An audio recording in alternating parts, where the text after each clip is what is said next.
नमस्कार, आप देख रहे हैं आपके साथ मेरी बात और मैं प्रिय रंजन भारती।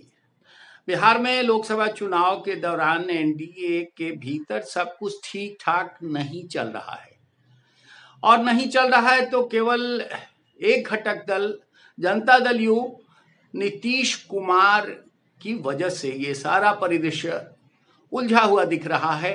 नीतीश कुमार की पार्टी को यानी जनता दल यू को, जिन्होंने यू टर्न लिया था पिछले महागठबंधन की सरकार को छोड़ करके, पलटते हुए एनडीए में आए और मुख्यमंत्री बने। फिर चुनाव की जब आहट हुई तब सीट शेयरिंग में इन्हें 16 सीटें दे दी गई। अब 16 सीटें मिल तो गई, लेकिन जिस तरह से उम्मीदवारों का चयन किया है और नीतीश कुमार की जैसी परफॉर्मेंस है, जिस तरह से उनको लेकर के एक निगेटिव वातावरण बिहार के मतदाताओं में बना है, उनकी विश्वसनीयता और साख पर संकट खड़ा हुआ है, उसे लेकर के भारतीय जनता पार्टी की भी हदें पीट रही है। भारतीय जनता पार्टी जो नरेंद्र मोदी के जनाधार, व्यापक जनाधार के कारण जिसे बहुत ही आसान दिख रहा था बिहार, उसकी 17 सीटें तो बेहद आसान है, लेकिन जनता दल यू के उम्मीदवारों और उनके नीतीश कुमार की परफॉर्मेंस के कारण उनमें 16 में से कमोबेश 8-9 सीटें ऐसी हैं जो मुश्किल में फंसी हुई दिख रही हैं। मैं एक एक सीटों पर उनकी बात करना चाहूंगा कि क्यों ऐसा है और हालात क्यों ऐसे बन पड़े हैं। अभी कुछ दिनों पहले मैंने आपसे ये बात शेयर की थी कि नीतीश कुमार क्या बोल देते हैं, कब क्या बोलेंगे, कैसे किस तरह का व्यवहार करेंगे, इसे लेकर के बहुत अच्छा माहौल नहीं है। और जब वो मंच साझा कर रहे हैं, रोड शो कर रहे हैं, रैलियों में जा रहे हैं, तब ये कहीं ज्यादा खतरनाक साबित होता हुआ दिख रहा है। प्रधानमंत्री नरेंद्र मोदी के साथ रैली में मंच साझा करते हुए उन्हें 2-3 मर्तबा ऐसी हरकतें की, ऐसा व्यवहार किया जिसे लेकर के भारतीय जनता पार्टी शीर्ष नेतृत्व ने मना कर दिया है कि मुख्यमंत्री को अलग से प्रचार माध्यमों के जरिए, रोड शो के जरिए और रैलियों के जरिए प्रचार में उतरने को कहा जाना चाहिए। प्रधानमंत्री की रैली में उन्हें न जाना चाहिए, दूर रख दिया गया उन्हें प्रधानमंत्री की रैलियों से, और ये एक अपने आप में महत्वपूर्ण उदाहरण है। दूसरा जो सीटों की बात है, जिस तरह से इन्होंने उन सीटों पर अपने उम्मीदवार खड़े किए हैं, वो ज्यादातर ऐसी सीटें हैं जहां ये मुश्किल में फंसते हुए दिख रहे हैं। एक एक कर मैं बात करना चाहूंगा। सबसे पहले पटना के पड़ोस में जहानाबाद की सीट ले लीजिए। पिछले 2019 के चुनाव में यहां जो उनके प्रत्याशी थे, उनको मात्र 2000 से कम वोटों पर भी जीत हासिल हुई थी और ये बमुश्किल सीट वो निकाल पाए थे। इस बार वहां कड़े मुकाबले के परिदृश्य है। कड़े मुकाबले के कारण की वजह जो सामने आ रही है उसमें ये कि ये भूमिहारों का भी यहाँ एक अच्छा खासा जनाधार है, उनका भी एक अच्छा खासा अनुपात में वोट है और उनको नजरअंदाज किया जाना ठीक नहीं होना चाहिए था। एनडीए में खास करके ये एनडीए के वोटर्स हैं, इसलिए उनकी नाराजगी यहाँ भारी पड़ सकती है और ये होता हुआ दिख रहा है।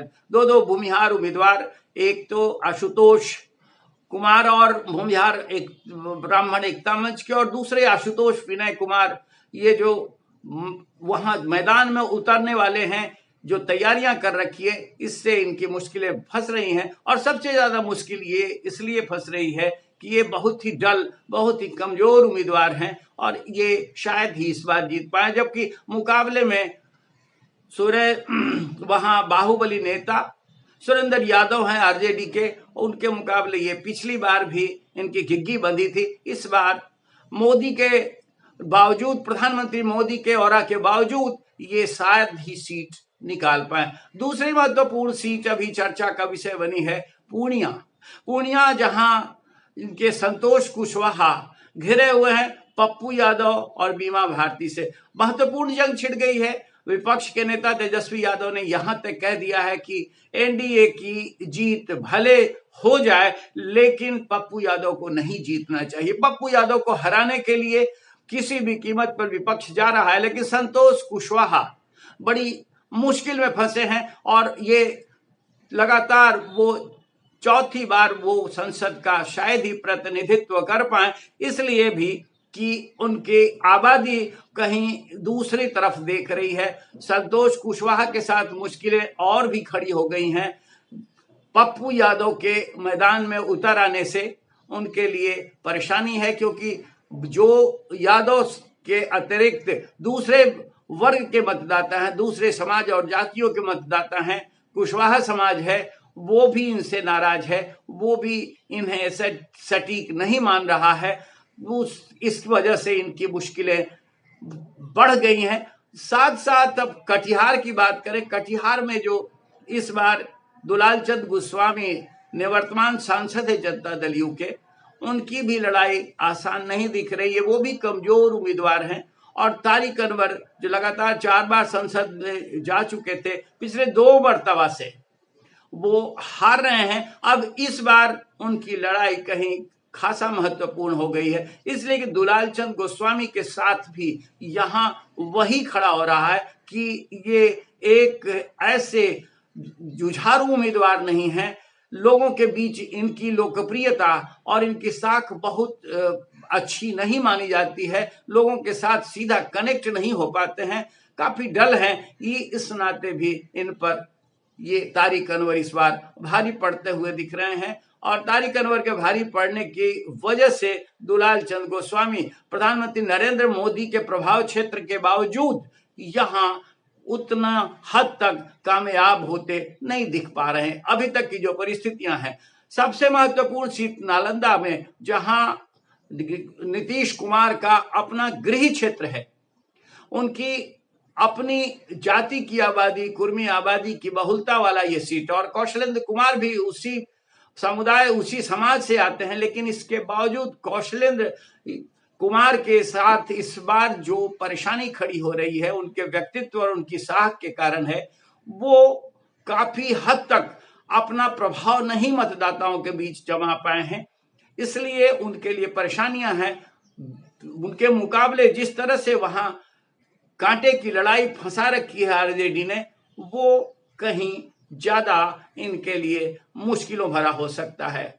सिवान में विजय लक्ष्मी को इन्होंने टिकट दे दिया जनता दल यू ने, और विजय लक्ष्मी की उम्मीदवारी के साथ साथ वहां परेशानी बाकी नेताओं को हो गई। जो वरिष्ठ नेता हैं, जो जनता दल यू के काफी बड़े साख वाले नेता रहे हैं, उनको इस नए उम्मीदवार से परेशानी है। और जब ऐसी परिस्थिति खड़ी होती है चुनाव में, तब पुराने कार्यकर्ता और पुराने जो संगठन के लोग हैं, वो चुपचाप बैठ जाते हैं, निष्क्रिय हो जाते हैं। इस निष्क्रियता का नुकसान विजय लक्ष्मी को यानी जनता दल यू को उठाना पड़ सकता है। और उसके साथ साथ एक और परेशानी हिना शहाब के मैदान में है। शहाबुद्दीन की पत्नी हिना शहाब राजद से उम्मीदवार तो नहीं है, यहाँ राजद का उम्मीदवार नहीं है, यहाँ CPI-ML का उम्मीदवार है, लेकिन हिना शहाब की मौजूदगी मुसलमान वोटों का बिखराव करेगी और ये इस तरह से इनके लिए